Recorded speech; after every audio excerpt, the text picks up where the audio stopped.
Le silence dans la vaste salle de conférence était lourd, presque étouffant. Victorien fixait la surface polie de la table en acajou, ses doigts se resserrant nerveusement autour de son verre d'eau intact. La condensation mouillait sa peau, mais il ne le remarquait pas. À 42 ans, cet homme qui avait toujours dégagé une aura d'invincibilité semblait soudain fragile, l'ombre du titan financier qu'il avait été. Son empire s'effondrait. Les dettes, les mauvais investissements, son arrogance démesurée l'avaient conduit ici, dans cette pièce froide au sommet d'un gratte-ciel de verre, à attendre le mystérieux acheteur qui venait d'acquérir la majorité de ses actions. Il allait perdre le contrôle de l'entreprise de son père. Il allait devoir se soumettre. Il ajusta le col de sa chemise sur mesure, sentant une goutte de sueur froide glisser le long de sa colonne vertébrale. Chaque seconde d'attente était une agonie. Qui était ce PDG sans visage de Vanguard Tech? Pourquoi cette personne exigeait-elle de le voir seul, sans avocat, avant même la signature finale? Soudain, le bruit sourd des lourdes portes en chêne résonna dans la pièce. Victorien retint son souffle. Des pas réguliers, précis, annoncés par le claquement net de talons sur le marbre, s'avancèrent. Il leva les yeux, la gorge sèche, préparant son discours de présentation, son dernier effort pour sauver sa fierté. Une femme entra. Elle portait un tailleur sombre, d'une coupe impeccable. Ses cheveux étaient tirés en un chignon strict qui dégageait les lignes nobles de son visage. Elle ne le regarda pas immédiatement. Elle se dirigea vers le bout de la table, là où se trouvait le fauteuil du président, son fauteuil à lui, et s'assit avec une grâce glaciale, posant un dossier fin devant elle. Lorsqu'elle leva finalement les yeux pour croiser son regard, le cœur de Victorien s'arrêta. Littéralement, une douleur fulgurante, semblable à un choc électrique, lui traversa la poitrine. Ses poumons semblèrent oublier comment fonctionner. Il ouvrit la bouche, mais aucun son ne sortit. L'air avait soudainement disparu de la pièce. Ce n'était pas possible. Ses yeux le trompaient. Le stress des derniers mois l'avait mené à la folie. « Bonjour, Victorien, » dit-elle. Sa voix était douce, mais d'une froideur abyssale. Elle n'avait pas tremblé. Il n'y avait aucune hésitation, aucune émotion, juste le ton posé d'une personne qui s'adresse à un subordonné décevant. « Et Eliane » murmura-t-il, la voix brisée, éraillée, comme s'il n'avait pas parlé depuis des années. C'était elle. Mais ce n'était plus la femme qu'il avait connue. Les lianes de ses souvenirs étaient douces, avec un sourire timide et des yeux toujours pleins d'une admiration aveugle pour lui. Les lianes qu'il avait brisées portaient des robes fleuries et sentaient la vanille. La femme assise devant lui exsudait le pouvoir, le contrôle absolu. Ses yeux, autrefois des puits de tendresse, étaient devenus deux éclats d'obsidienne, durs, impénétrables, fixés sur lui avec l'indifférence qu'on accorde à un insecte. « Je préfère que vous m'appeliez Madame la directrice dans ce cadre, Victorien. Après tout, je suis désormais l'actionnaire majoritaire de ce qu'il reste de votre entreprise. » Chaque mot fut un coup de poignard. Victorien sentit la pièce tourner autour de lui. Ses mains, posées sur la table, se mirent à trembler. Il tenta de se lever, mu par un réflexe primitif de fuite, de déni, mais ses jambes refusèrent de le porter. Il retomba lourdement dans son fauteuil. Comment? Comment la femme qu'il avait jetée à la rue, il y a 5 ans, sans un centime, sans un regard, pouvait-elle être la force invisible qui venait de racheter l'œuvre de sa vie? C'est toi? C'est toi qui as orchestré tout ça? Réussit-il à articuler, le souffle court, cherchant désespérément une trace de la femme vulnérable qu'il avait dominée autrefois. Eliane ne sourit pas. Elle croisa les mains sur le dossier. « Je n'ai rien orchestré, Victorien. J'ai simplement observé tes erreurs de gestion, ton arrogance sur le marché, et j'ai saisi une opportunité d'investissement. Les affaires sont les affaires. N'est-ce pas ce que tu m'as dit, il y a 5 ans, dans le bureau de ton avocat? » La mention de cette journée frappa Victorien avec la violence d'un accident de voiture.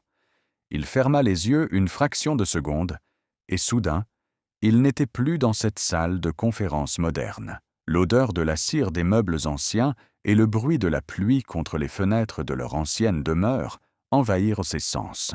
Le passé, qu'il avait si soigneusement enterré sous des couches de cynisme et de luxe, remonta à la surface, suffocant. C'était un soir de novembre, lugubre et glacial. Il revoyait la scène avec une clarté écœurante. Eliane se tenait au milieu de l'immense salon en marbre blanc, serrant contre elle un simple sac de voyage. Elle pleurait. Ses larmes coulaient en silence, traçant des sillons brillants sur ses joues pâles. Elle semblait si petite, si fragile dans cet espace immense, comme un oiseau pris au piège dans une cage dorée. Victorien, lui, se tenait près de la cheminée, ajustant distraitement les boutons de manchette de sa chemise en soie. Il ne la regardait même pas. Il trouvait ses pleurs agaçants, une nuisance pathétique qui retardait son dîner avec ses nouveaux associés. Et avec sa maîtresse de l'époque, bien sûr. « C'est ridicule de faire une scène, Eliane », avait-il soupiré d'un ton exaspéré, vérifiant l'heure sur sa montre hors de prix. « Mes avocats t'ont tout expliqué. L'accord prénuptial est blindé. Tu as signé en toute connaissance de cause. »« Victorien, je t'en supplie, » avait-elle chuchoté, la voix brisée par les sanglots. « Je ne veux pas de ton argent. Je veux juste comprendre. Qu'est-ce que j'ai fait de mal? Pourquoi tu me jettes comme ça? On s'était promis. » « Promis quoi? » avait-il coupé, son regard se durcissant enfin pour se poser sur elle. Son expression n'était que mépris. « Grandis un peu, Eliane. Le monde réel ne fonctionne pas avec des promesses naïves. Tu n'as jamais été à la hauteur de cette vie. Tu es faible, sans ambition. Tu n'es qu'un poids mort pour un homme dans ma position. J'ai besoin d'une partenaire, pas d'une enfant effrayée par son ombre. » Elle avait reculé, comme s'il l'avait giflée. La douleur dans ses yeux à cet instant était si pure, si dévastatrice, qu'un homme avec une once d'humanité aurait flanché. Mais le Victorien d'il y a 5 ans était aveuglé par son propre ego, convaincu de son intouchabilité. « Tu vas vraiment me laisser partir par ce temps? Il fait nuit, je n'ai nulle part où aller. Je n'ai même pas de quoi payer un hôtel. » avait-elle murmuré, l'espoir mourant doucement dans son regard. Il avait haussé les épaules, se détournant pour regarder les flammes dans la cheminée. « Ce n'est plus mon problème. J'ai été généreux en te laissant faire tes valises toi-même, au lieu de te faire escorter par la sécurité. Ne me fais pas regretter ma clémence. Sors, maintenant. » Il se souvenait du bruit de la lourde porte d'entrée se refermant derrière elle. Un son sourd et définitif, scellant son destin dans la nuit pluvieuse et glaciale de Paris. Il avait ressenti un soulagement, un fardeau en moins. Il n'avait pas pensé à elle une seule fois le lendemain, ni la semaine suivante. Il avait continué sa vie de fête, de conquête et de fusions-acquisitions, s'enfonçant dans une superficialité destructrice. « Vous semblez perdu dans vos pensées, monsieur », trancha la voix claire et métallique d'Eliane, le ramenant brutalement à la réalité de la salle de conférence. Victorien cligna des yeux, le souffle court. Il la regarda, et pour la première fois de sa vie, il ressentit un sentiment d'infériorité écrasant. La femme devant lui n'avait plus besoin de pitié. Elle avait survécu à la tempête dans laquelle il l'avait jetée, et elle en était ressortie forgée dans l'acier. Je suis surpris, c'est tout, balbutia-t-il, luttant pour retrouver une façade de dignité, se redressant pitoyablement sur sa chaise. Si j'avais su que Vanguard Tech t'appartenait. Quoi donc? L'interrompit-elle, un très léger rictus étirant le coin de ses lèvres sans atteindre ses yeux. Vous auriez refusé de vendre? Vous auriez préféré la faillite totale, la saisie de vos biens personnels, la prison pour fraude fiscale peut-être? Non, Victorien, vous n'aviez pas le choix. Vous étiez acculé. Et je le savais. La vérité de ces mots l'écrasa un peu plus. Elle avait raison. Il était ruiné, dépendant entièrement du bon vouloir de la femme qui l'avait détruite. Eliane ouvrit le dossier posé devant elle avec une lenteur calculée. Le bruit du papier résonna comme un coup de fouet dans la pièce silencieuse. Passons aux choses sérieuses. Je ne suis pas venu ici pour raviver de vieilles rancœurs.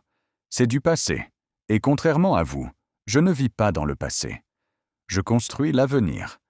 J'ai racheté cette entreprise parce que son infrastructure de base m'intéresse, pas pour son directeur actuel. Elle sortit un stylo en métal lourd, le fit tourner entre ses doigts effilés, aux ongles parfaitement manucurés. Victorien ne put s'empêcher de fixer ses mains. Il chercha l'alliance, ou toute autre bague, mais ses doigts étaient nus. Libre.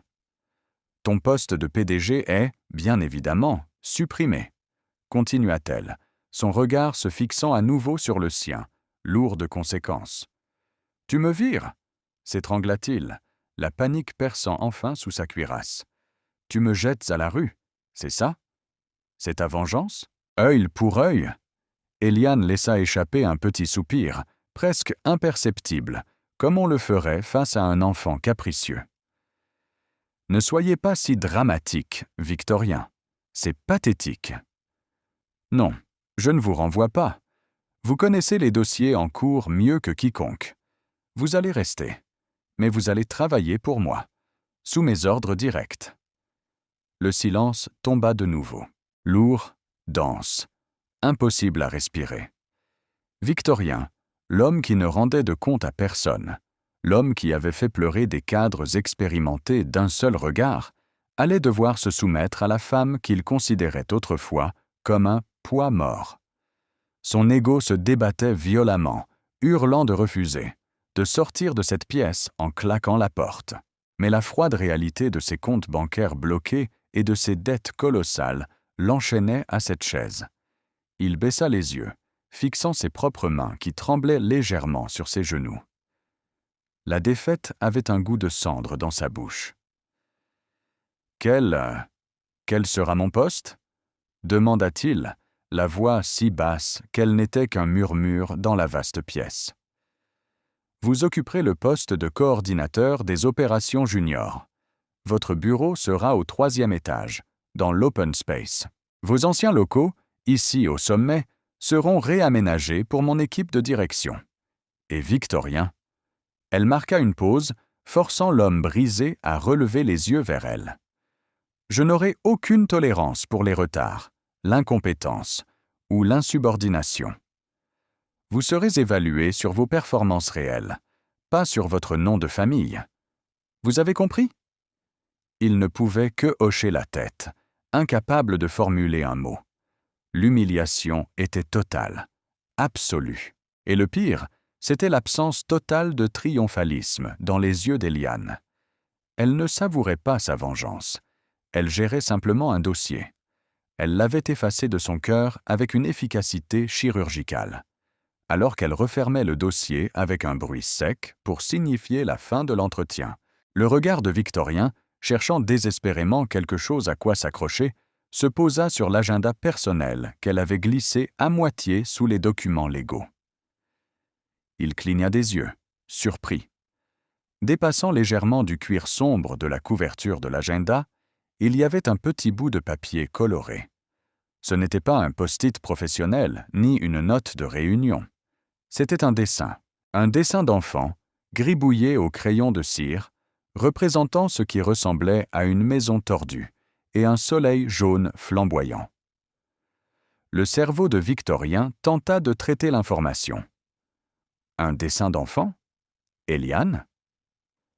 Elle attrapa l'agenda avec un mouvement rapide, presque protecteur, rentrant le dessin à l'intérieur avant de se lever avec une fluidité parfaite. Elle n'avait pas scié, mais ce geste brusque, ce petit moment de vulnérabilité soudaine, n'échappa pas à l'œil exercé de Victorien.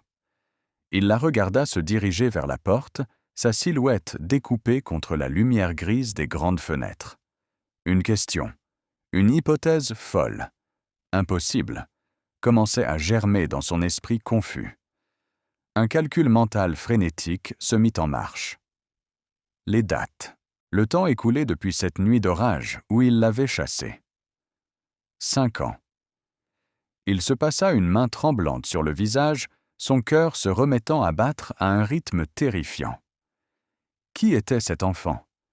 Et surtout, pourquoi Eliane, cette femme de glace, avait-elle eu ce geste précipité, comme si elle cachait son trésor le plus précieux au regard d'un monstre?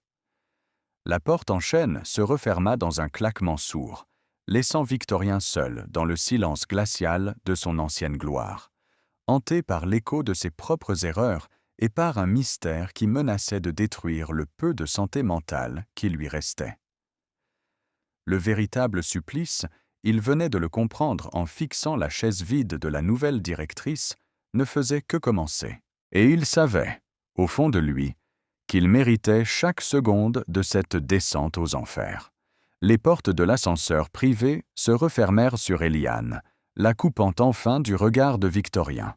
Dès que les panneaux d'acier scellèrent l'habitacle, une fraction de seconde, la posture de la femme de fer vacilla. Elle ferma les yeux, s'appuyant très légèrement contre la paroi froide.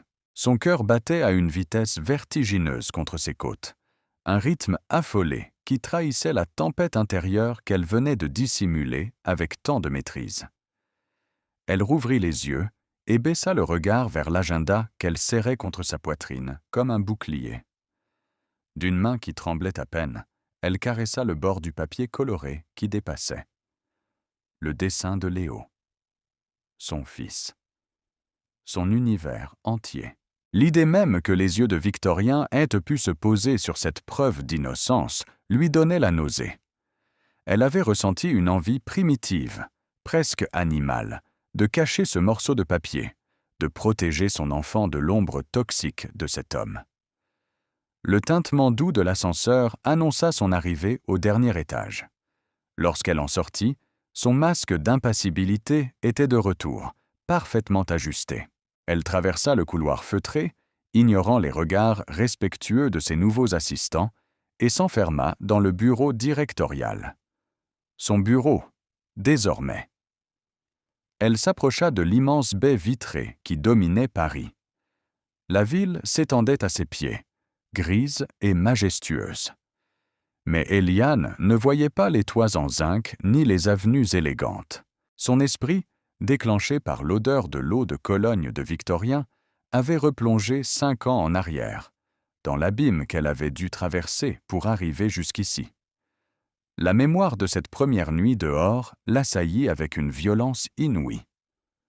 Le froid mordant de novembre lui transperçait les os. Elle se revoyait marcher sur les trottoirs mouillés, serrant son unique sac de voyage contre elle, l'eau glacée s'infiltrant dans ses chaussures. Elle n'avait nulle part où aller. Ses parents étaient décédés, et les amis qu'elle pensait avoir appartenaient au cercle de Victorien. Ils avaient disparu dès l'instant où il l'avait répudiée. Elle se souvenait de la chambre de bonne miteuse qu'elle avait fini par louer avec le peu d'économie qui lui restait sur son compte personnel. Les murs tachetés d'humidité, le matelas affaissé, le bruit incessant de la rue. C'était là, dans cette misère crasseuse, loin des draps en soie et du marbre, que son corps avait commencé à la trahir. D'abord, ce fut la fatigue, une lourdeur anormale qui l'empêchait de se lever le matin. Puis, les nausées. Eliane ferma les yeux, revivant le moment exact où sa vie avait basculé une seconde fois. C'était dans les toilettes publiques d'une gare, un endroit sordide aux néons clignotants. Elle tenait le test de grossesse bon marché dans ses mains tremblantes. 2 lignes roses. Nettoie. Implacable. Elle avait glissé le long du mur carrelé, s'effondrant sur le sol froid, incapable de retenir un sanglot déchirant. Enceinte. Elle portait l'enfant de l'homme qui venait de la jeter comme un déchet. La panique l'avait saisie à la gorge. Que devait-elle faire? Le dire à Victorien? L'image de son visage froid, de son mépris alors qu'il lui ordonnait de sortir, s'était imposé à elle. S'il apprenait l'existence de cet enfant, il ne l'accueillerait pas avec amour. Il verrait cet enfant comme une menace, ou pire, comme une possession. Avec son argent, ses avocats impitoyables et son pouvoir, il lui arracherait son bébé pour le confier à des nourrices, l'élevant dans la même arrogance et la même froideur que lui. Il la détruirait devant les tribunaux pour obtenir la garde exclusive, juste par fierté. Non, avait-elle murmuré ce jour-là, dans l'écho lugubre des toilettes de la gare, ses mains se posant d'instinct sur son ventre encore plat. « Il ne t'aura jamais. Je te protégerai. » Ce fut à cet instant précis que la femme faible et effacée que Victorien avait connue était morte. De ses cendres, une mère était née, une lionne prête à tout. Les mois qui suivirent furent une épreuve de survie. Avec l'urgence de la maternité palpitant en elle, Eliane avait trouvé un refuge inattendu, la bibliothèque municipale. C'était chauffé, c'était gratuit, et il y avait des ordinateurs. Avec une détermination frisant l'obsession, elle avait commencé à apprendre. Elle, qui avait un diplôme en gestion qu'elle n'avait jamais utilisé à cause des exigences mondaines de son mariage, s'était plongée dans la programmation, l'analyse de données, les algorithmes prédictifs.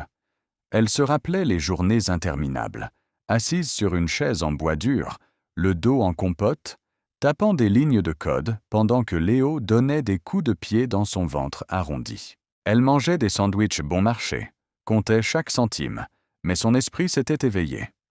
Elle avait développé un algorithme de gestion des risques financiers, un outil brillant né de la nécessité de comprendre comment les hommes comme Victorien manipulaient les marchés. C'est cet algorithme, vendu d'abord à une petite firme, puis à de plus grandes, qui avait été la première pierre de Vanguard Tech. Chaque ligne de code, chaque nuit blanche, chaque contrat négocié avec une dureté qu'elle ne se connaissait pas, avait été pour Léo.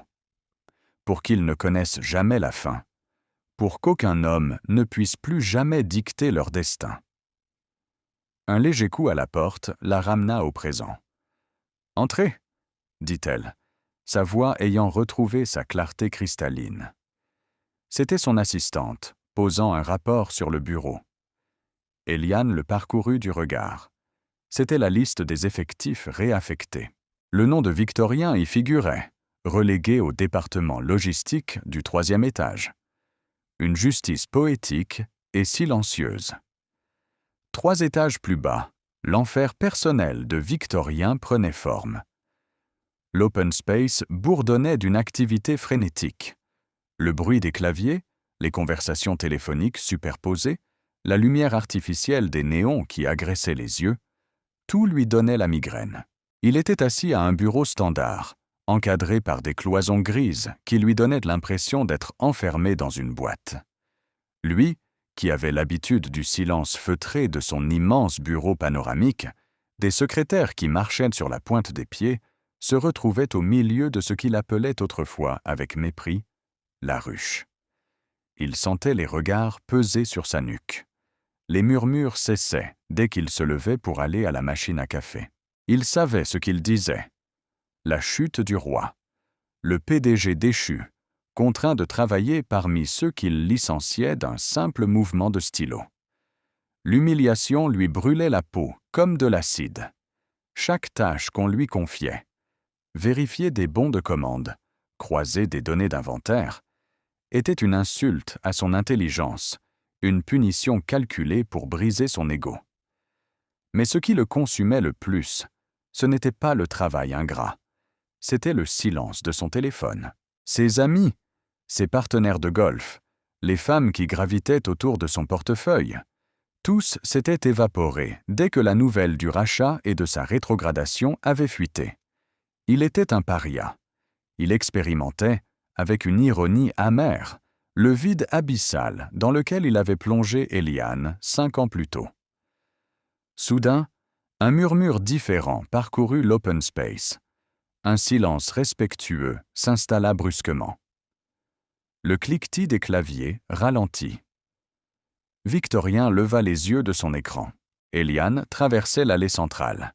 Elle était accompagnée du directeur financier et de 2 ingénieurs, discutant à voix basse d'un ton concentré. Elle dégageait une autorité naturelle, une prestance qui forçait l'admiration. Elle n'avait pas besoin de crier pour être écoutée. Son charisme suffisait. Victorien l'observa, le souffle court. Il se souvint de la jeune femme timide qui baissait les yeux lors des dîners mondains, terrorisée à l'idée de dire une bêtise qui le mettrait en colère. Comment avait-il pu être aussi aveugle? Comment n'avait-il pas vu le feu qui couvait sous la glace? Un besoin irrépressible s'empara de lui. Le besoin de lui parler, de briser cette distance insupportable, de retrouver ne serait-ce qu'une once de la connexion qu'ils partageaient autrefois, même si elle n'avait été qu'une illusion. Il voulait qu'elle le voie, qu'elle reconnaisse l'homme qu'il était, pas l'employé misérable qu'il était devenu. Il se leva d'un bond, renversant presque sa chaise, et s'avança dans l'allée pour intercepter le groupe. « Eliane » appela-t-il. Le prénom résonna un peu trop fort dans le silence de l'open space. Les conversations s'arrêtèrent net. Plusieurs têtes se tournèrent vers lui, choquées par cette familiarité inappropriée envers la nouvelle grande patronne. Eliane s'arrêta. Les hommes qui l'accompagnaient firent un pas de côté, créant un espace tendu entre elle et Victorien. Elle tourna lentement la tête vers lui. Son expression était d'une neutralité désarmante. Elle ne semblait ni en colère, ni surprise, juste vaguement dérangée, comme par une erreur de classement. « Vous avez une question concernant les bons de livraison du secteur ouest, Victorien ?» demanda-t-elle, sa voix claire portant dans tout le département. Il sentit le piège se refermer. Elle le remettait à sa place, publiquement. Il déglutit, cherchant désespérément ses mots. Il voulait lui parler de l'entreprise, de son ancienne stratégie, lui faire comprendre qu'il pouvait être plus utile qu'à trier des papiers. Mais surtout, le souvenir du dessin d'enfant le hantait. Non, pas sur les bons de livraison. Je voulais te parler. En privé.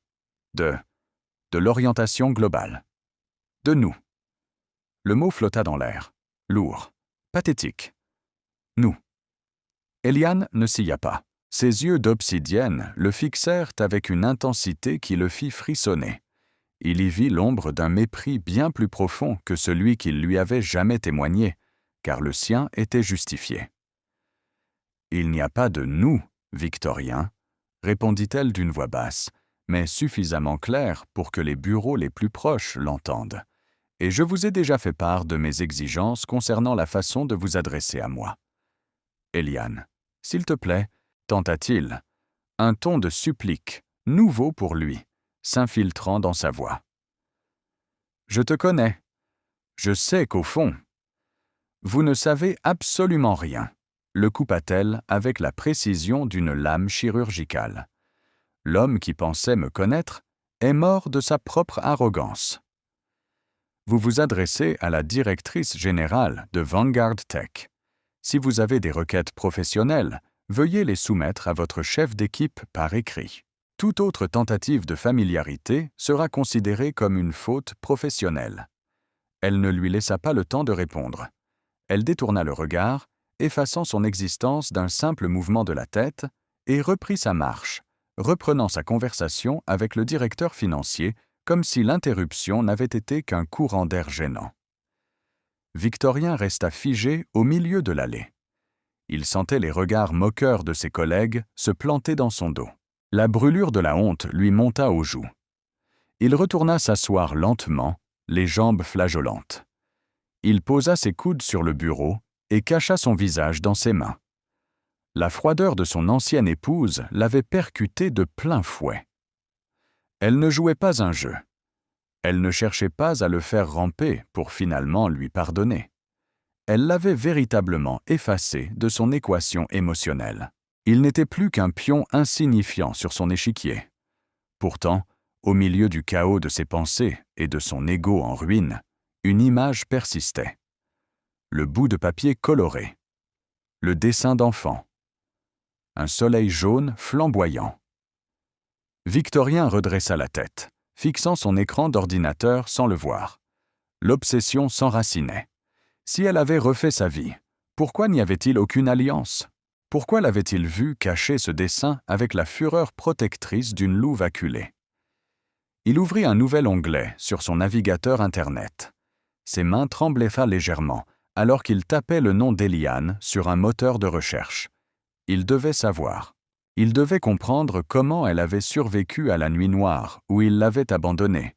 Et surtout, qui était la raison d'être de cette forteresse de glace qu'elle avait érigée autour de son cœur? L'écran d'ordinateur diffusait une lueur bleutée et froide qui accentuait les cernes creusant le visage de Victorien. Autour de lui, l'open space s'était vidé. Il était presque 20 heures. Les bruits de clavier et les conversations téléphoniques avaient laissé place au bourdonnement sourd de la climatisation et au roulement lointain de la circulation parisienne. Seul à son bureau exigu, il fixait les résultats de sa recherche avec une intensité fiévreuse. Il avait passé les 3 dernières heures à fouiller le web, épluchant chaque article financier, chaque interview, chaque registre public concernant Eliane et Vangartech. Il espérait trouver une faille, une explication logique à cette ascension fulgurante qui le rassurait sur sa propre supériorité perdue. Il cherchait le nom d'un riche investisseur, d'un mari providentiel, d'un héritier qui aurait financé sa vengeance. Mais il n'y avait rien de tout cela. Les articles parlaient tous d'une visionnaire solitaire, d'une femme d'affaires implacable qui avait construit son algorithme depuis zéro. Aucune mention d'un époux, aucune bague à son doigt sur les photos de presse, aucun partenaire mondain à son bras lors des galas de charité. Elle évoluait dans ce monde de requins avec une indépendance totale, farouche, presque effrayante. Soudain, son regard s'arrêta sur une petite photographie, reléguée à la fin d'un article traitant d'une fondation pour l'enfance que Vangartech sponsorisait. Eliane y apparaissait de profil, vêtue d'un simple pull en cachemire clair, agenouillée pour remettre un chèque à la directrice d'un hôpital. Son visage était détendu, illuminé par un sourire d'une douceur infinie. Un sourire qu'il reconnaissait. C'était le sourire qu'elle lui réservait autrefois, lorsqu'elle l'attendait le soir, avant que son mépris ne l'éteigne à jamais.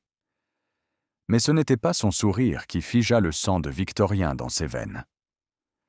Juste au bord du cadre de la photo, presque coupé par le photographe, on distinguait une petite une main d'enfant, potelée, accrochée fermement au pan du manteau d'Eliane. Et la main d'Eliane, hors champ de l'objectif principal, recouvrait cette petite main avec une tendresse protectrice absolue, ses doigts fins, entrelacés, avec les petits doigts maladroits. Le souffle de Victorien se bloqua dans sa gorge. La pièce sembla rétrécir autour de lui. Son esprit fit un bond en arrière, connectant cette image au morceau de papier coloré dépassant de l'agenda, au dessin du soleil jaune flamboyant. Un enfant. Il déglutit difficilement, une boule de plomb se formant dans son estomac. Il regarda la date de l'article. Il y a 1 an, l'enfant semblait petit, peut-être 3 ou 4 ans. Les mathématiques de la culpabilité se mirent en marche dans son cerveau, impitoyable. S'il avait 4 ans aujourd'hui, plus les 9 mois de grossesse, cela remontait exactement à la période de leur divorce, à cet automne glacial où il l'avait mise à la porte. Une sueur froide perla sur son front. Ses mains, posées sur le clavier, se mirent à trembler si violemment qu'il dut les serrer en poing pour les contrôler. « Non » murmura-t-il dans le silence du bureau désert. « Ce n'est pas possible. » Elle me l'aurait dit. Elle n'aurait pas pu. Mais une voix insidieuse, la voix de sa propre conscience qui l'avait étouffé pendant des années, s'éleva en lui. Pourquoi te l'aurait-elle dit? Tu l'as traitée comme un parasite. Tu as dit qu'elle était un poids mort. Il ferma l'ordinateur d'un geste brusque, comme si l'écran allait le brûler. Il se leva, la respiration courte, et se dirigea vers les immenses baisses vitrées de l'étage. Il regarda les lumières de la ville scintiller dans la nuit, mais il ne vit que les ténèbres de sa propre âme. Pour la première fois de sa vie, l'armure de son arrogance se fissurait pour laisser entrer une terreur pure et indicible. Et si cet enfant était le sien? Et s'il avait abandonné son propre sang dans la rue, la nuit, sous la pluie? Les semaines qui suivirent furent une lente et cruelle agonie pour Victorien. Le rythme de l'entreprise s'était accéléré sous la direction d'Eliane, et il était aux premières loges pour observer la femme qu'elle était devenue. Il la regardait de loin, depuis sa petite bulle grise dans l'open space. Il observait la façon dont ses employés la regardaient. Il n'y avait pas de terreur dans leurs yeux, comme c'était le cas lorsqu'il dirigeait. Il y avait du respect, une loyauté profonde. Un matin pluvieux, alors que l'équipe de logistique croulait sous les dossiers, la porte de l'open space s'ouvrit. Eliane entra, tenant dans ses mains un grand plateau de café chaud et de viennoiserie. Elle ne portait pas son masque glacial ce matin-là. Elle souriait, distribuant les gobelets elle-même à ses employés, échangeant quelques mots sur leur famille, leur week-end. Victorien l'observa, pétrifié, le stylo suspendu au-dessus d'un bordereau de livraison. Jamais, au grand jamais, il n'aurait daigné apporter le café à ses subordonnés. Il considérait que c'était le rôle des stagiaires. Il les payait pour travailler, pas pour être maternés. Eliane s'approcha de la rangée de bureaux où il se trouvait. Elle donna un café à la jeune femme assise à côté de lui, la félicitant pour un rapport récent. Puis, elle tourna la tête. Son regard croisa celui de Victorien. Pendant une fraction de seconde, le temps s'arrêta. Victorien vit le sourire disparaître des lèvres d'Eliane. La chaleur qui irradiait de ses yeux se glaça instantanément, remplacée par le mur d'obsidienne habituel. Elle le regarda non pas avec colère, mais avec une indifférence si totale qu'elle le transperça physiquement. Elle passa devant son bureau sans s'arrêter, sans lui tendre de gobelet, sans un mot, le laissant seul dans son aura d'exclusion. Il baissa les yeux sur ses mains. Le sentiment de rejet était si douloureux qu'il en eut la nausée. Il réalisait peu à peu l'étendue du désastre. Il n'avait pas seulement perdu une épouse soumise, il avait détruit la seule personne qu'il avait aimée pour ce qu'il était, et non pour ce qu'il possédait. L'obsession de lui parler, de briser cette glace, devenait une nécessité physique, vitale. Il devait savoir pour l'enfant. Il devait s'excuser. Il devait alléger ce poids qui lui broyait la poitrine à chaque inspiration. L'opportunité se présenta de manière inattendue, un jeudi soir, tard. Victorien attendait l'ascenseur au sous-sol, après avoir déposé des archives. Les portes métalliques s'ouvrirent dans un tintement discret. À l'intérieur, seule, se tenait Eliane. Elle portait un long manteau de laine noire, son sac à main posé sur son avant-bras. Elle semblait fatiguée, ses traits tirés par une longue journée de négociations, mais elle conservait cette dignité royale qui l'intimidait tant désormais. Victorien hésita une fraction de seconde, son cœur s'emballant, puis entra dans la cabine. Les portes se refermèrent, les emprisonnant dans un espace clos, silencieux, saturé par la tension électrique de leur passé commun. Le trajet commença. Eliane gardait les yeux fixés sur les numéros lumineux qui défilaient, l'ignorant superbement. Le silence était assourdissant. Victorien regarda son profil, la courbe de son cou, l'odeur subtile de son parfum. Ce n'était plus la vanille douce, mais une fragrance boisée, élégante, complexe. « Eliane » murmura-t-il soudain, la voix tremblante, incapable de supporter le silence une seconde de plus. Elle ne tourna pas la tête. Ah là, mais il vit sa mâchoire se contracter légèrement. « Je vous ai déjà demandé de m'appeler Madame la directrice dans l'enceinte de ce bâtiment, Victorien. »« Nous sommes seuls, » la supplia-t-il, faisant un pas hésitant vers elle. « S'il te plaît. Juste une minute. J'ai besoin de te parler. » Elle tourna enfin le visage vers lui. Ses yeux étaient froids, d'une dureté implacable. « Vous n'avez besoin de rien qui me concerne, Victorien. Votre besoin de parler n'est que l'expression de votre ego blessé. Vous n'arrivez pas à accepter de n'être plus rien pour moi. » Les mots le frappèrent comme des pierres, mais il ne recula pas. Le désespoir lui donnait un courage qu'il n'avait jamais eu. « J'ai été un imbécile, » lâcha-t-il, la respiration haletante. « J'ai été aveugle, arrogant, stupide. Je suis désolé. Pour tout. Pour la façon dont je t'ai traité. Pour cette nuit-là. Je le regrette chaque jour depuis que tu as passé la porte de cette salle de conférence. » Il s'attendait à voir une étincelle de victoire dans ses yeux. Il s'attendait à ce qu'elle savoure ses excuses, qu'elle s'en délecte. Mais Éliane ne sourit pas. Son expression devint presque triste, une tristesse lointaine, détachée. « Vous n'êtes pas désolé pour moi, Victorien, » dit-elle d'une voix si calme qu'elle en était terrifiante. « Vous êtes désolé pour vous-même. Vous regrettez parce que vous êtes tombé de votre piédestal.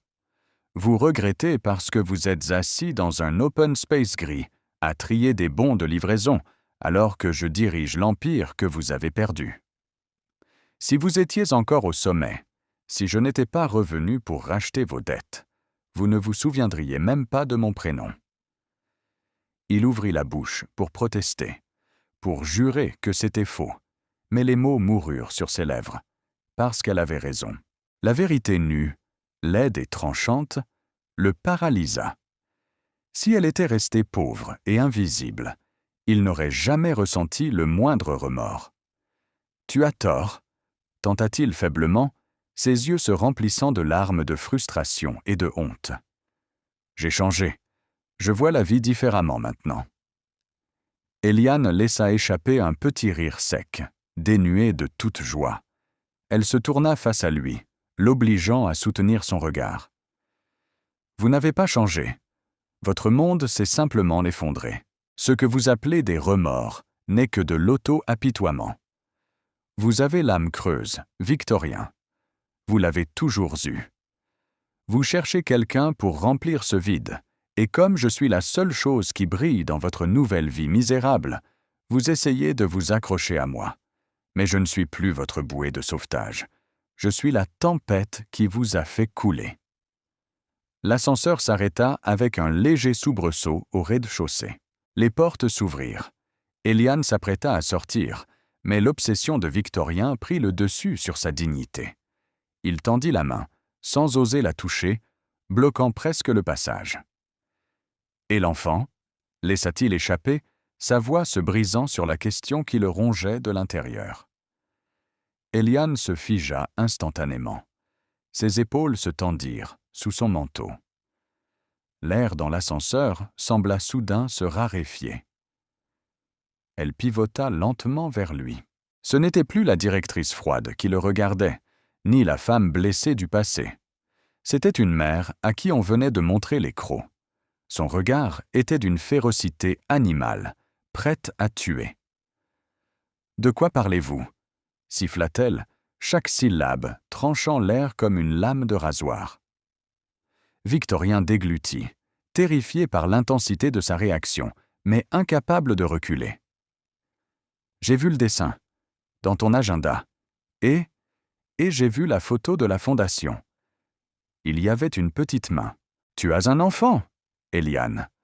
Un enfant dont tu n'as jamais parlé. » Elle fit un pas vers lui, réduisant la distance entre eux. Victorien recula d'instinct, jusqu'à ce que son dos heurte la paroi froide de l'ascenseur. Il vit la panique traverser brièvement les yeux d'Éliane, aussitôt recouverte par une colère noire, incandescente. « N'osez jamais, au grand jamais, prononcer ce mot, » murmura-t-elle, sa voix tremblante de fureur contenue.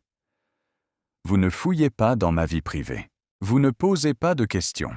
Si je vous surprends encore une fois à faire des recherches sur moi, ou si vous abordez ce sujet, je vous détruirai, Victorien. Je ne me contenterai pas de vous licencier.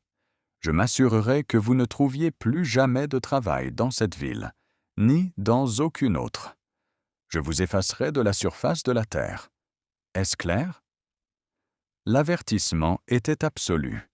Il ne s'agissait pas de menaces en l'air. Elle le regardait avec la conviction d'une femme qui avait survécu à l'enfer et qui n'hésiterait pas à y plonger quiconque menacerait son sanctuaire.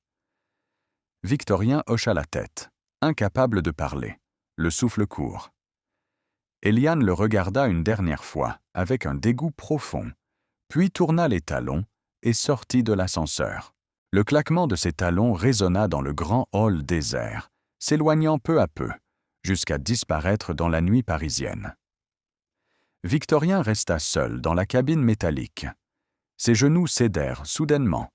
Il glissa le long de la paroi, s'asseyant sur le sol froid, et laissa sa tête tomber entre ses mains. La violence de la réaction d'Eliane venait de lui donner la seule réponse dont il avait besoin. Elle protégeait ce secret avec la fureur d'une femme qui craint pour la vie de son enfant. Elle le protégeait de lui. La culpabilité, lourde, noire et étouffante, s'abattit sur ses épaules. Il venait de comprendre. Il était père. Et il était le monstre dont la mère de son enfant voulait le protéger à tout prix. Lorsqu'il rentra chez lui ce soir-là, il ne retourna pas dans un luxueux penthouse parisien. Son appartement actuel était un petit studio situé dans une banlieue lointaine, aux murs fins et à l'éclairage blafard. Il posa ses clés sur la petite table en formica écaillée, enleva son manteau humide de pluie et s'assit sur le bord de son lit étroit. Le silence de la pièce vide résonnait dans ses oreilles. Il n'y avait pas de musique classique, pas de femme de ménage pour lui préparer un repas chaud, pas de vue spectaculaire pour flatter son ego. Il n'y avait que lui, ses dettes, et la révélation qui venait de briser son âme en 1000 morceaux. Il se pencha en avant, serrant sa tête entre ses mains. L'image du visage effrayé et furieux d'Eliane dans l'ascenseur tournait en boucle derrière ses paupières closes. Il revit la nuit où il l'avait chassée. Il imagina cette jeune femme fragile, terrifiée, marchant seule sous la pluie glaciale, portant en elle la vie qu'ils avaient créée. Il l'imagina ayant faim, ayant froid, cherchant un abri pour protéger leur enfant, pendant que lui sabrait le champagne avec ses maîtresses dans des suites d'hôtels hors de prix. La douleur fut si fulgurante qu'un gémissement rauque, presque animal, s'échappa de sa gorge. Pour la première fois depuis des décennies, Victorien pleura. Ce n'étaient pas des larmes de frustration pour la perte de son entreprise ou de son statut social. C'étaient des larmes de honte pure, brûlantes et acides. Elle creusait des sillons sur ses joues, emportant avec elle les derniers vestiges de l'homme arrogant qu'il avait été. Dans l'obscurité de son petit appartement misérable, l'ancien milliardaire pleurait l'amour qu'il avait piétiné, la famille qu'il avait détruite, et le fils ou la fille qu'il ne tiendrait peut-être jamais dans ses bras. Et dans ce gouffre de désespoir, une certitude silencieuse commença à naître. Il ne pouvait pas effacer le passé, mais il devait découvrir la vérité. Pas pour lui-même, pas pour apaiser son ego brisé, mais parce qu'il devait savoir si l'enfant qu'il avait abandonné allait bien. Même si cela signifiait devoir regarder de loin, dans l'ombre, sans jamais avoir le droit de prononcer le mot « papa ». Les semaines qui suivirent s'étirèrent dans une brume de douleur silencieuse pour Victorien. Le gratte-ciel de verre de Vanguard Tech, autrefois symbole de sa toute-puissance, était devenu son purgatoire quotidien. Chaque matin, il pointait à la badgeuse du 3e étage avec la régularité d'un fantôme. Il ne parlait presque plus. Il accomplissait ses tâches subalternes avec une efficacité mécanique, le regard vide, fuyant les conversations de la machine à café. Ses collègues, d'abord moqueurs, commençaient à éprouver une vague pitié pour cette coquille vide, cet homme dont les épaules semblaient s'affaisser un peu plus chaque jour sous un poids invisible. Mais sous cette apathie de façade, une tempête ravageait l'esprit de Victorien. L'obsession l'avait entièrement consumé. Il ne dormait plus. hanté par l'image de cette petite main potelée accrochée au manteau d'Éliane, par la violence protectrice dans les yeux de son ancienne épouse à l'intérieur de l'ascenseur. Il commença à observer les habitudes d'Éliane, avec la précision désespérée d'un homme qui cherche une bouée de sauvetage au milieu de l'océan. Il remarqua rapidement un schéma. Si la nouvelle directrice générale travaillait souvent tard dans la nuit, exigeant des rapports à des heures indues, il y avait 2 jours dans la semaine, le mardi et le jeudi, où elle quittait invariablement le bâtiment à 16h45 précises. Jamais 1 minute de retard. Quels que soient les contrats en cours, les réunions de crise ou les appels d'investisseurs étrangers, à 16h45, Éliane fermait son ordinateur, enfilait son manteau et disparaissait par l'ascenseur privé. Ce jeudi-là, une pluie fine et glaciale lavait les trottoirs parisiens. L'automne s'installait avec cruauté. Assise à son bureau, Victorien fixait l'horloge numérique en bas de son écran. 16h40. Son cœur se mit à cogner sourdement contre ses côtes. Il savait ce qu'il s'apprêtait à faire. C'était une folie. C'était une violation directe de l'ultimatum terrifiant qu'Éliane lui avait lancé. Si elle le découvrait, elle le détruirait, comme elle l'avait promis. Mais la faim de vérité qui le rongeait de l'intérieur était plus forte que la peur du chômage ou de la ruine. Il n'avait plus rien à perdre, sinon le dernier lambeau de sa santé mentale. À 16h43, il se leva d'un bond, enfila son manteau encore humide de la veille, marmonna une excuse inintelligible à son chef d'équipe et se précipita vers les ascenseurs de service. Lorsqu'il atteignit le parking souterrain, il aperçut les feux arrière de la berline noire d'Éliane s'allumer. Il courut vers sa propre voiture, une petite citadine d'occasion au moteur bruyant, l'exact opposé des voitures de sport luxueuses qu'il collectionnait autrefois, et s'inséra dans le trafic, gardant prudemment 2 ou 3 véhicules de distance entre lui et la berline sombre. Le trajet dura une 30aine de minutes. Le flot de voitures les mena hors de l'hypercentre effréné, vers un quartier résidentiel huppé et paisible de l'ouest parisien, bordé d'arbres aux feuilles rousses et de trottoirs larges. La berline d'Éliane ralentit, actionnant son clignotant pour se garer le long d'une avenue bordée de grilles en fer forgé. Victorien arrêta sa voiture un peu plus loin, le cœur battant à tout rompre. Il coupa le moteur. Le silence s'abattit dans l'habitacle, seulement troublé par le cliquetis de la pluie sur le pare-brise. Ses mains, crispées sur le volant, étaient mantes blanches et glacées. À travers la vitre embuée, il vit Éliane descendre de son véhicule. Elle ouvrit un grand parapluie noir. Son attitude, jusqu'ici si rigide et martiale au bureau, sembla se transformer instantanément. Ses épaules se détendirent. Elle pressa le pas, contournant les flaques d'eau avec une légèreté nouvelle, presque impatiente. Victorien sortit de sa voiture, relevant le col de son manteau pour se cacher le visage, et la suivit à distance, marchant silencieusement sous la pluie fine. Il s'arrêta brusquement en voyant où elle se dirigeait. Derrière les hautes grilles en fer forgé se dressait un magnifique bâtiment en pierre de taille, entouré d'une cour arborée. Au-dessus du large portail, une plaque en laiton poli annonçait « École bilingue internationale, section maternelle ». Victorien sentit l'air quitter ses poumons.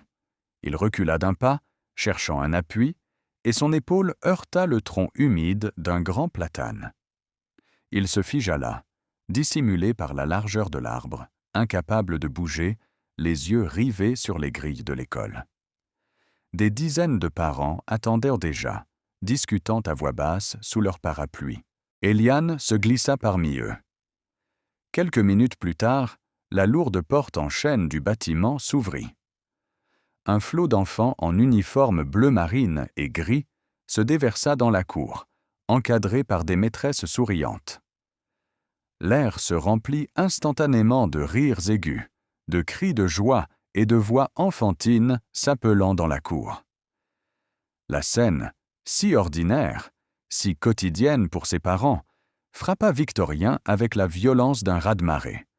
C'était un monde dont il s'était lui-même banni. Un monde de chaleur, de continuité, de petites mains qui s'accrochent et de dessins griffonnés. Puis, il l'entendit. Une voix claire, joyeuse, perçant le brouhaha de la cour. « Maman! Maman! Regarde !» Victorien vit Éliane s'accroupir, ignorant totalement le sol mouillé qui risquait de tacher son tailleur de créateur. Elle ouvrit les bras. Un petit garçon, emmitouflé dans un manteau gris et une écharpe rouge, courut vers elle à perdre haleine. Il se jeta dans ses bras avec une force étonnante, manquant de la faire basculer en arrière. Éliane éclata de rire. Un rire pur, cristallin, vibrant d'un amour si profond et si absolu que Victorien en eut le souffle coupé. Elle enfouit son visage dans les cheveux sombres du petit garçon, l'enlaçant avec une force désespérée, comme s'il était la seule chose réelle au monde. « Bonjour, mon amour », entendit-il Éliane murmurer, sa voix portée par le vent humide. « Tu as passé une bonne journée ?» Le petit garçon se recula légèrement, tenant fermement dans sa petite main gantée un morceau de papier plié. « J'ai fait un dessin pour toi. Il y a un grand bateau, et aussi un requin. Mais le requin est gentil, il ne mange pas le bateau. » Victorien se pencha légèrement en avant, retenant sa respiration, ignorant la pluie qui mouillait ses cheveux et coulait le long de son cou. Le petit garçon tourna la tête pour montrer son dessin, et pour la première fois, son visage fut exposé à la lumière grise du lampadaire qui venait de s'allumer. Le monde de Victorien s'arrêta de tourner. Le bruit de la rue, le rire des autres enfants, le claquement de la pluie, tout disparut, aspiré par un vide absolu. Le garçon avait environ 4 ans.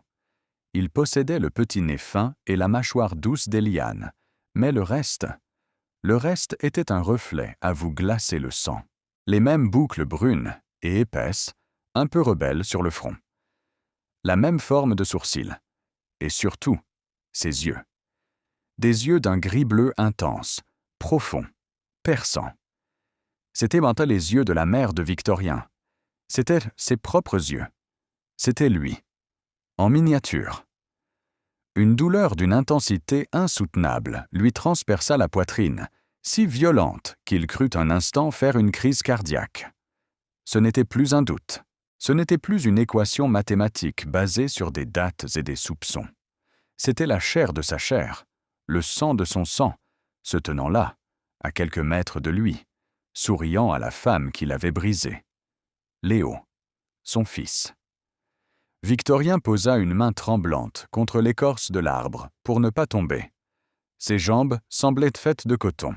Il ouvrit la bouche pour aspirer de l'air, mais seul un sanglot silencieux, étouffé par la panique et le choc, en sortit.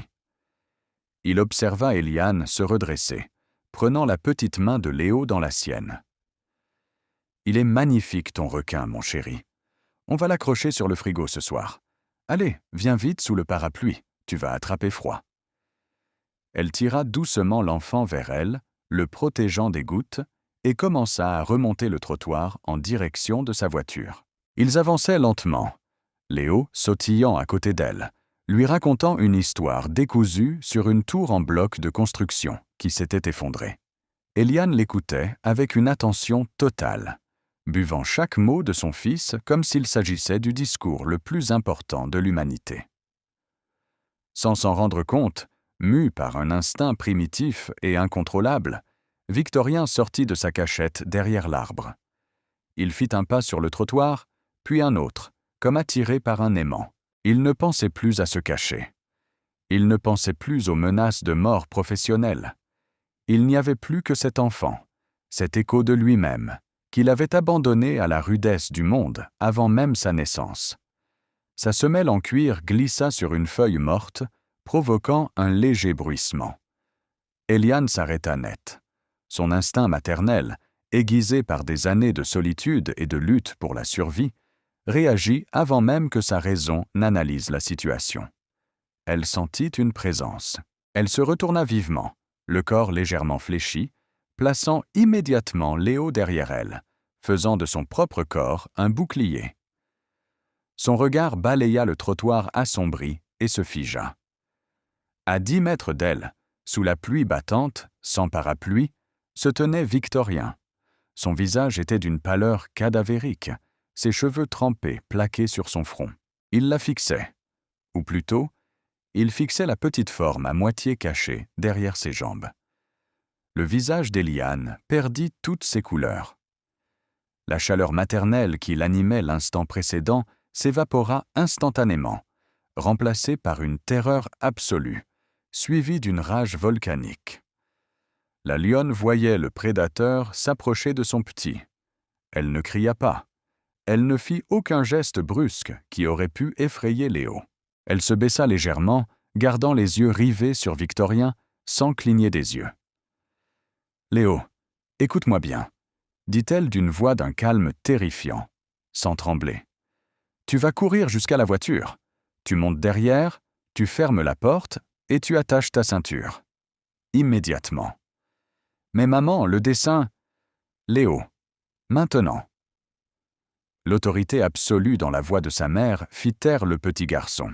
Habitué à la douceur d'Eliane, il comprit que ce n'était pas le moment de discuter. Il se faufila sous le parapluie, courut les derniers mètres jusqu'à la berline, ouvrit la lourde portière et s'engouffra à l'intérieur, le bruit de la fermeture claquant dans l'air humide. Une fois certaine que l'habitacle était verrouillé de l'intérieur, Eliane se redressa. Elle ferma son parapluie, le jetant négligemment sur le trottoir, indifférente à la pluie qui commença immédiatement à ruiner son manteau et sa coiffure. Elle marcha droit sur Victorien. Chacun de ses pas résonnait sur l'asphalte mouillé, comme un coup de glace. Elle s'avança jusqu'à n'être plus qu'à 1 mètre de lui. Victorien sentit la chaleur de sa colère irradier, malgré le froid glacial de la rue. Ses propres lèvres tremblaient. Il leva une main suppliante, les yeux rougis par les larmes qui se mélangeaient aux gouttes de pluie sur son visage. « Eliane, » murmura-t-il, la voix brisée, presque inaudible. « C'est lui. C'est mon... » « Taisez-vous » siffla-t-elle, chaque mot craché avec le venin d'une haine pure, distillée pendant 5 ans de souffrance. « Ne prononcez pas ce mot. Vous n'avez aucun droit. Vous n'avez pas le droit de le regarder.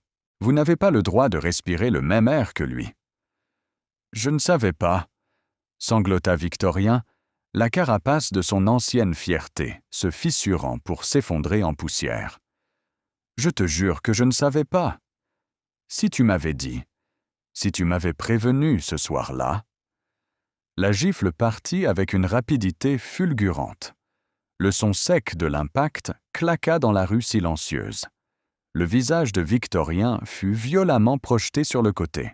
Sa joue s'enflamma instantanément, mais la douleur physique n'était rien comparée à l'agonie qui lui broyait l'âme. Il ne chercha pas à se défendre. Il resta la tête baissée, acceptant le coup, acceptant la fureur de la femme qui l'avait détruite. « Si je vous l'avais dit, » répéta Eliane, sa voix tremblante de rage, s'approchant si près que son souffle court balayait le visage de Victorien. « Vous croyez sincèrement que cela aurait changé quelque chose? Vous rappelez-vous vos propres mots, Victorien? Tu n'es qu'un poids mort. Le monde réel ne fonctionne pas avec des promesses naïves. Si je vous avais annoncé ma grossesse ce soir-là, vous auriez accusé la terre entière avant d'assumer vos responsabilités. Vous auriez utilisé vos avocats pour me forcer à avorter. Ou pire, vous me l'auriez arraché à la naissance pour le confier à des nourrices, juste pour punir ma faiblesse. »« Non, » s'écria-t-il, la douleur le transperçant de part en part. « Je n'aurais jamais fait ça. C'est mon sang. »« Votre sang ne vaut rien !» hurla-t-elle presque, les poings serrés si fort que ses jointures blanchissaient. « La génétique ne fait pas un père, Victorien. » Elle fit un pas en avant, l'obligeant à reculer. Ses yeux d'obsidienne étaient maintenant remplis de larmes de colère, brillant dans la pénombre. « Où étiez-vous quand j'ai découvert que j'étais enceinte dans les toilettes d'une gare, avec 10 € sur mon compte? Où étiez-vous quand je dormais sur un matelas moisi, tremblante de fièvre, terrorisée à l'idée de perdre mon bébé parce que je ne pouvais pas me payer un chauffage décent? Où étiez-vous pendant les 18 heures de mon accouchement, quand j'hurlais de douleur toute seule dans une chambre d'hôpital public, sans personne pour me tenir la main? Chaque question était un coup de poignard enfoncé un peu plus profondément dans le cœur de Victorien. Il secouait la tête, incapable de parler, écrasé par le poids insoutenable de la vérité. Il voyait les images qu'elle décrivait. Il ressentait la faim, la peur, la solitude qu'elle avait endurée. Et tout cela était son œuvre. C'était lui, le grand Victorien, l'homme de succès, qui avait condamné sa propre famille à l'enfer.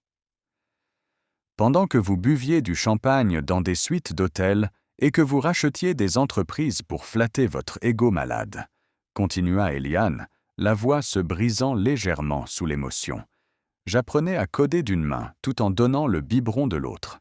J'ai construit un empire à partir des cendres dans lesquelles vous m'aviez jeté, uniquement pour m'assurer qu'aucun homme de votre espèce ne puisse jamais faire de mal à mon fils. Les genoux de Victorien cédèrent. La douleur était trop vaste, trop écrasante, pour qu'un corps humain puisse la supporter debout. Il s'effondra sur l'asphalte rugueux et froid, s'agenouillant dans une flaque d'eau noire. Ses mains vinrent couvrir son visage, et il éclata en sanglots. De vrais sanglots déchirants, bruyants, le corps secoué de spasmes violents. Il pleurait la perte de l'entreprise. Oui, mais c'était insignifiant. Il pleurait les 5 années volées. Il pleurait les premiers pas qu'il n'avait pas vus, les mots qu'il n'avait pas entendus, les nuits de fièvre où il n'avait pas pu rassurer son petit garçon.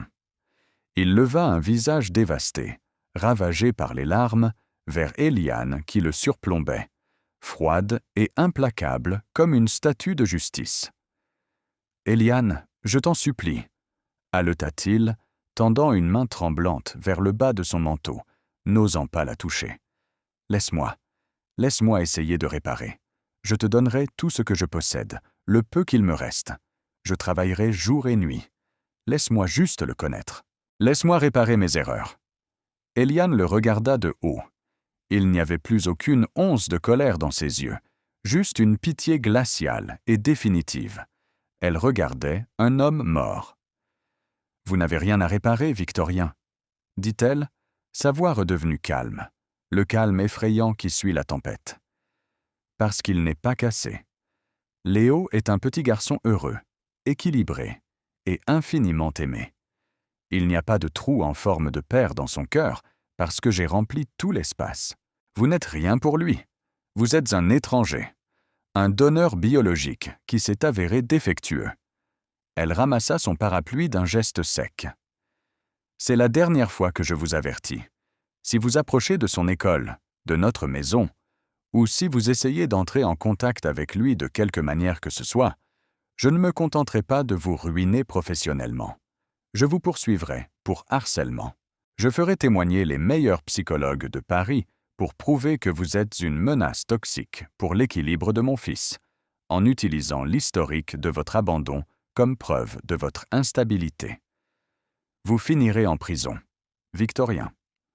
Ne me testez pas. » Elle tourna les talons, ses talons claquant avec détermination sur le trottoir.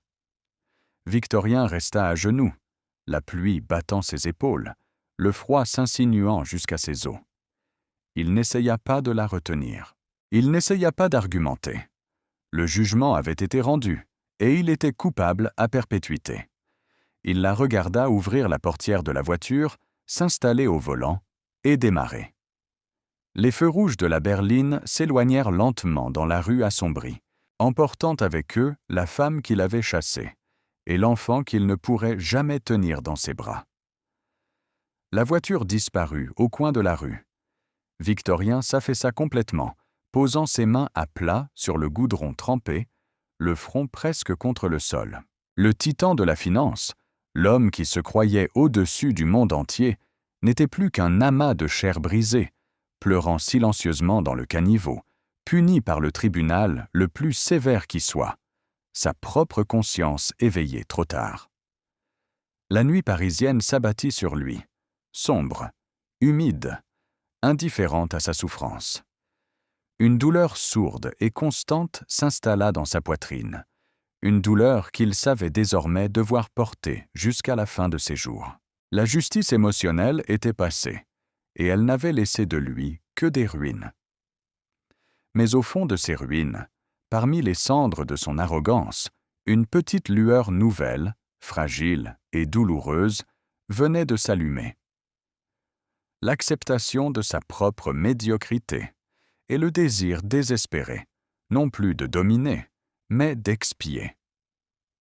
Le lendemain matin, l'open space du 3e étage de Vanguard Tech était étrangement silencieux. Le bureau de Victorien, habituellement encombré de bordereaux de livraison et de dossiers empilés avec une négligence amère, était parfaitement vide. L'ordinateur était éteint. La chaise était rangée. Il n'y avait plus aucune trace de sa présence, à l'exception d'une simple enveloppe blanche, posée bien en évidence sur le clavier, portant le nom d'Eliane, tracé d'une écriture ferme mais dépouillée de ses fioritures arrogantes d'autrefois. Lorsqu'Eliane ouvrit cette lettre, seule dans le sanctuaire de son bureau directorial, elle s'attendait à des menaces, à des supplications pitoyables, ou peut-être à une énième tentative de manipulation. Mais en dépliant la feuille de papier, elle ne trouva que quelques lignes. « Je démissionne, Eliane. Pas par fierté, mais parce que ma présence ici est une insulte quotidienne à ce que tu as construit. J'ai compris, hier soir dans la boue et sous la pluie, que je ne peux pas réparer le passé avec les outils qui l'ont détruit. Je ne m'approcherai plus de vous. Je respecte ta décision. Je veux simplement que tu saches que je vais consacrer le reste de ma vie à devenir un homme qui aurait été digne d'être le père de Léo. Même s'il ne le saura jamais. Pardonne-moi, un jour, si tu le peux. Sinon, je porterai cette croix. Tu es une mère exceptionnelle. Il a de la chance de t'avoir. » Eliane relut la lettre 3 fois. Elle chercha la faille, le mensonge caché entre les lignes. Mais il n'y avait rien. Pour la première fois depuis qu'elle l'avait revu, les mots de Victorien sonnaient avec une vérité brute, nue, presque douloureuse. Elle rangea la lettre dans le tiroir le plus profond de son bureau et retourna à son travail, le cœur étrangement lourd, refusant de laisser cette étincelle de sincérité fissurer l'armure qu'elle avait mise 5 ans à forger. Les saisons défilèrent, effaçant les cicatrices de l'hiver pour laisser place à la douceur fragile du printemps, puis à la chaleur lourde de l'été. Pendant 8 longs mois, Victorien tint parole. Il disparut totalement du paysage de Vanguard Tech et des quartiers huppés de Paris. Il ne tenta jamais d'approcher l'école de Léo. Il n'envoya pas de fleurs, pas de cadeaux, pas de messages désespérés. Son silence était absolu, mais il n'était pas inactif.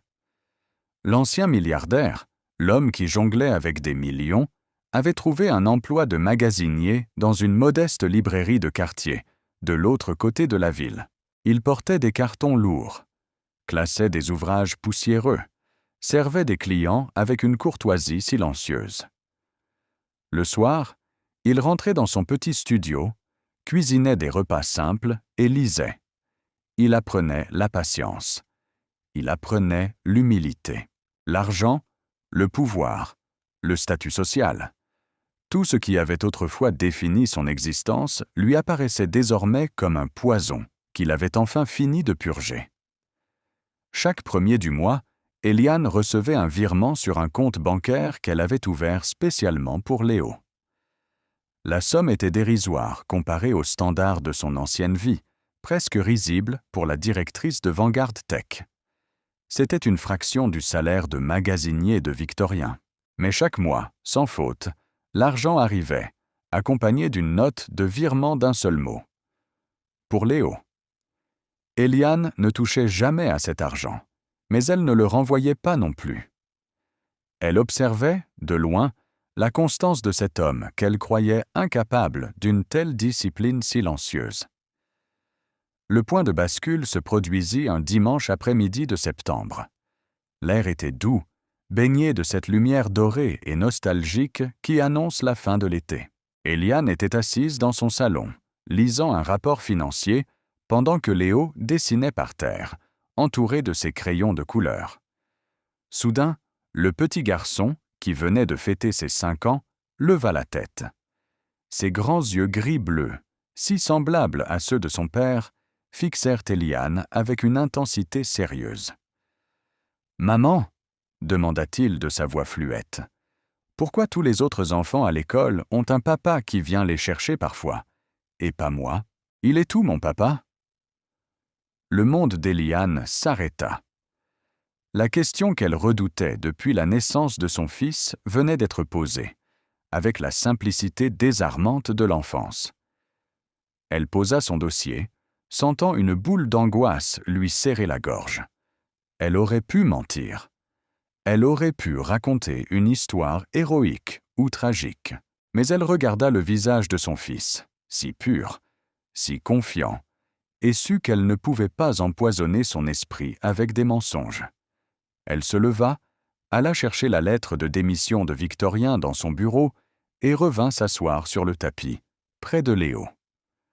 Ce soir-là, après avoir couché son fils avec une réponse douce et évasive, promettant de lui en parler quand il serait un peu plus grand, Eliane prit une décision.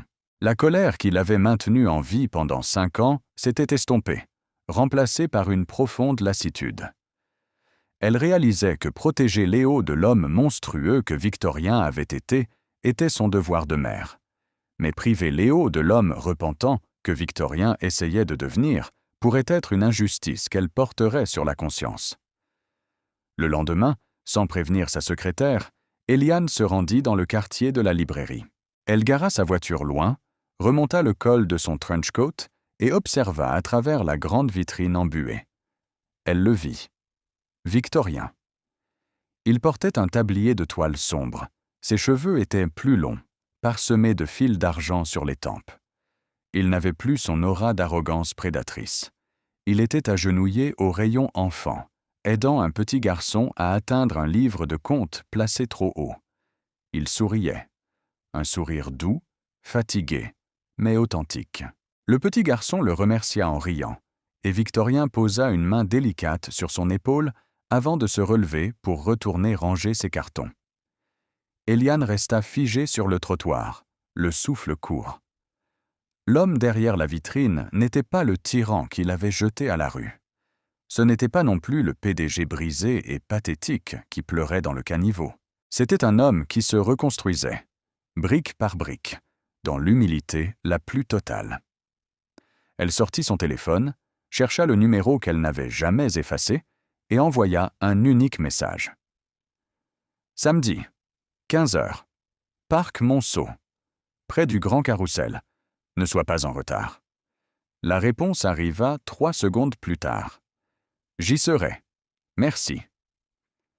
Le samedi suivant, le soleil inondait le parc Monceau, faisant scintiller les feuilles mortes sur les pelouses. Victorien était là depuis midi, incapable de rester dans son appartement. Il portait un pantalon de velours simple et un pull bleu marine. Ses mains tremblaient d'une telle force qu'il devait les garder enfouies dans ses poches. À 15h pile, il les vit approcher. Eliane marchait d'un pas lent, tenant Léo par la main. Le petit garçon tenait une glace à la vanille, discutant joyeusement avec sa mère, inconscient du séisme émotionnel qui s'apprêtait à frapper l'homme qui les observait de loin. Victorien sentit ses jambes flageoler. Son cœur battait à un rythme erratique. Lorsqu'Eliane s'arrêta à quelques mètres de lui, elle plongea son regard dans le sien. Il y avait encore de la méfiance dans ses yeux noirs, une garde levée, mais la haine absolue avait disparu. « Léo » dit doucement Eliane en s'accroupissant à la hauteur de son fils. « Tu te souviens que tu m'as posé une question sur ton papa, dimanche dernier ?» Le petit garçon hocha la tête, ses grands yeux passant de sa mère à l'inconnu qui se tenait devant eux, les yeux brillants de larmes contenues. « Eh bien, » reprit Eliane, la voix légèrement étranglée par l'émotion qu'elle tentait de réprimer. Ce monsieur s'appelle Victorien.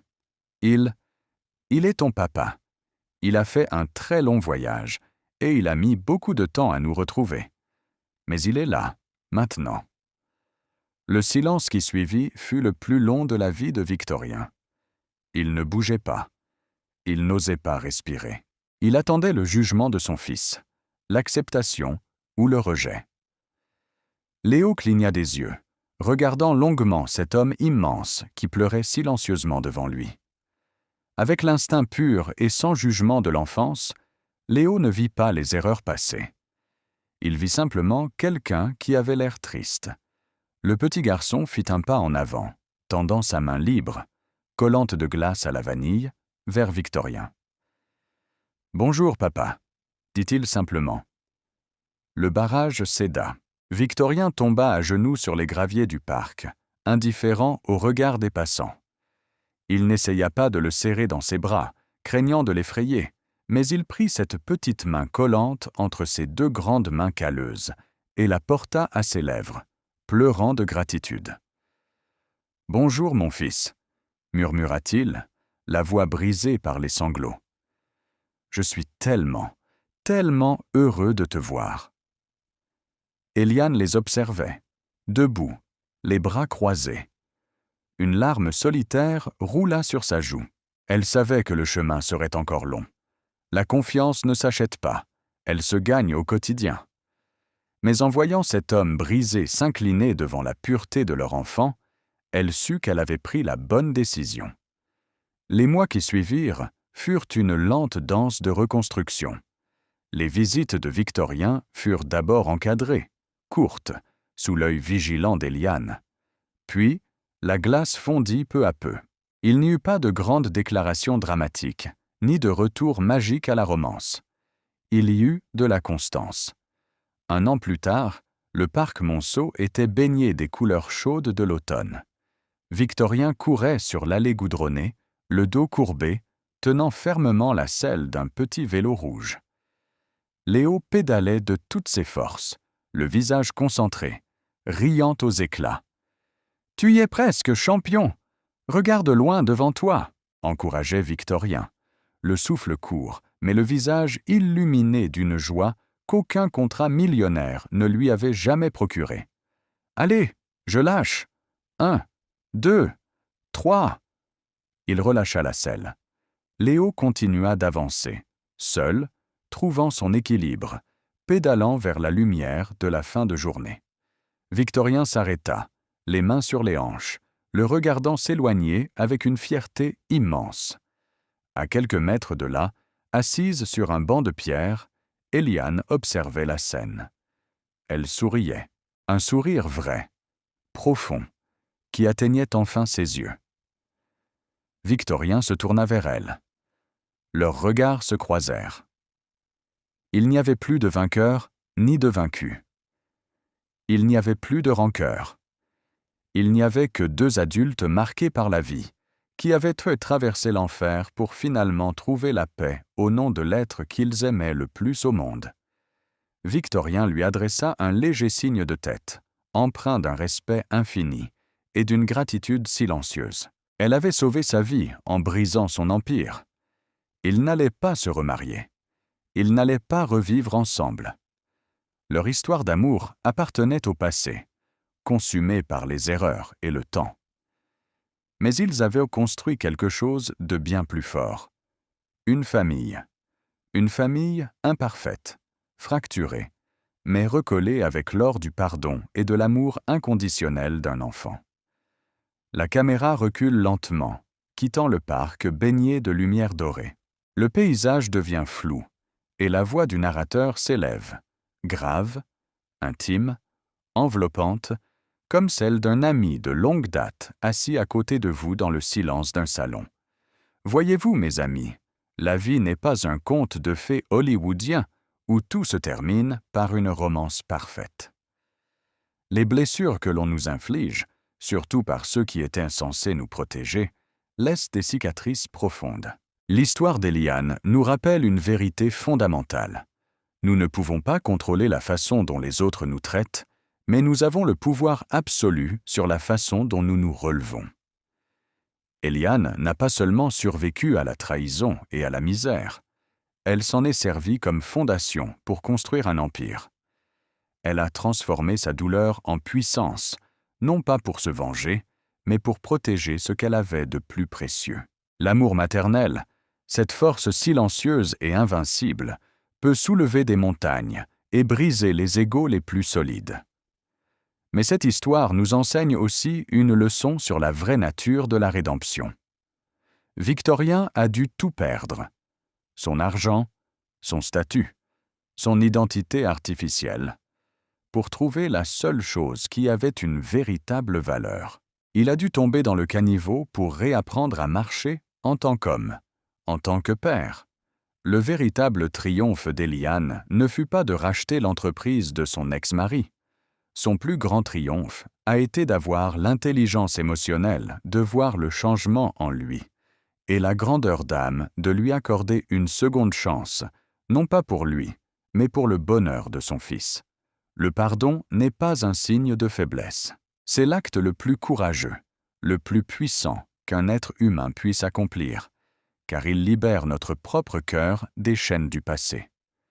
Si vous traversez une tempête aujourd'hui, si quelqu'un vous a rabaissé, vous a fait croire que vous n'étiez rien, souvenez-vous d'Éliane. Votre valeur ne dépend pas du regard de ceux qui vous blessent. Vous avez en vous une force insoupçonnée, capable de reconstruire votre monde. Et pour ceux qui, comme Victorien, portent le poids amer de leurs erreurs, il n'est jamais trop tard pour changer. L'humilité est la clé qui ouvre la porte des secondes chances. Merci d'avoir partagé ce moment d'émotion avec moi. Si cette histoire de résilience, de justice et de pardon a touché votre cœur, n'hésitez pas à laisser un j'aime sur cette vidéo. Partagez avec moi dans les commentaires. Auriez-vous pu pardonner comme Éliane l'a fait?